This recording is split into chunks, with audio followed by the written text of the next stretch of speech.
Hey guys, what's up? My name is Rishan and today we are going to be finishing the remote controlled boat with the final installment in the series part 3.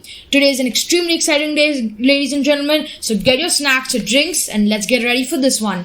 Today we are going to be finishing off the boat by combining the electronic circuitry with the physical body that we've built in parts 2 and 1 respectively. And we're also going to be seeing how does this boat work? Oh my god, guys, you're really going to enjoy this episode. So we're going to be showing you how the boat works in water. However, because of COVID-19, the pools are shut, so we had to test it in a bathtub. So, this is the first step.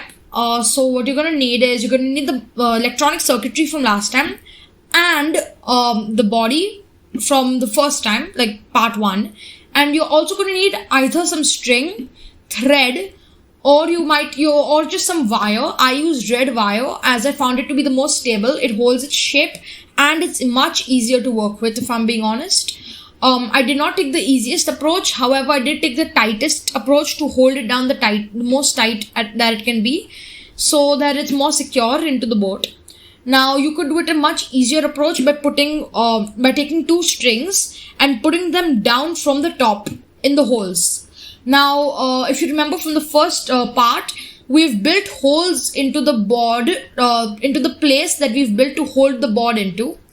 So, we're going to basically be corresponding those holes with the holes on the motherboard or the remote control board. And you're just going to be using some string or this cable to hold it together, to essentially tie it together.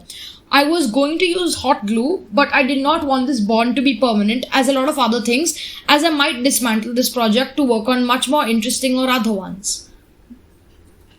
So what you're going to do is you're just going to insert it. As you see, I had to do some interesting gymnastics with the cable to get it to fit. But after it's fit, you just want to place the remote control module right on top. Yeah, you want to thread the holes through.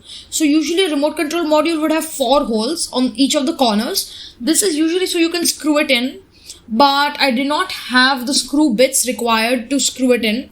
So I decided to instead tie it using this thread. Also, this way is much more accessible to more people, so I decided to use this. You just want to pipe it through these holes. It's really simple, honestly. Once that's done, you want to just pull it pretty tight.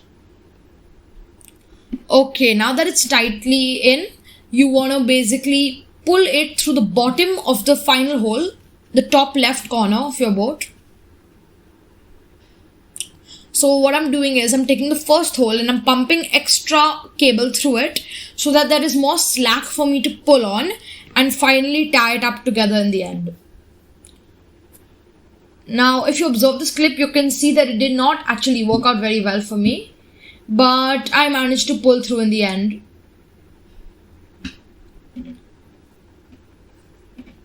Now, since I had done this with relative inexperience, I'm just going to warn you guys, it would be much easier to take 2 segments that are half as long as the segment I used and just do 2 sides individually. It will be much easier and much less, it'll be much less tedious. This took quite a bit of time.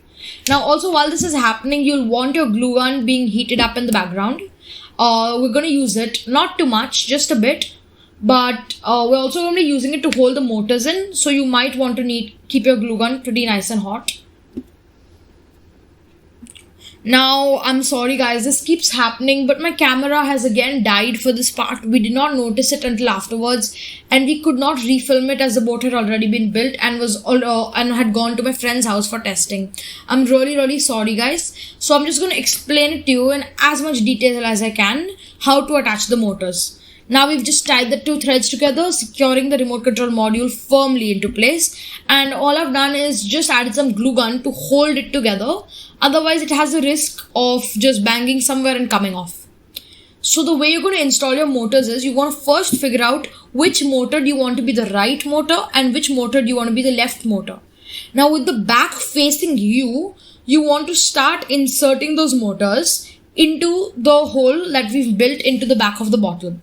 Once the motor sits pretty snugly into the bottle with no visible gap, you take your glue gun and run a ring of glue around it, therefore sealing it inside. Now, I do recommend using a bit of saran plastic wrap and covering the front of the boat and then securing it with some sellotape, as this plastic wrap will prevent any water from entering the holes that some motors do have.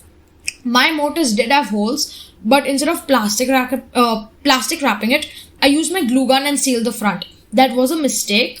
I had to fish it out using a couple of toothpicks. So I would recommend you just use some plastic wrap that you can later on take off because it'll just sellotape.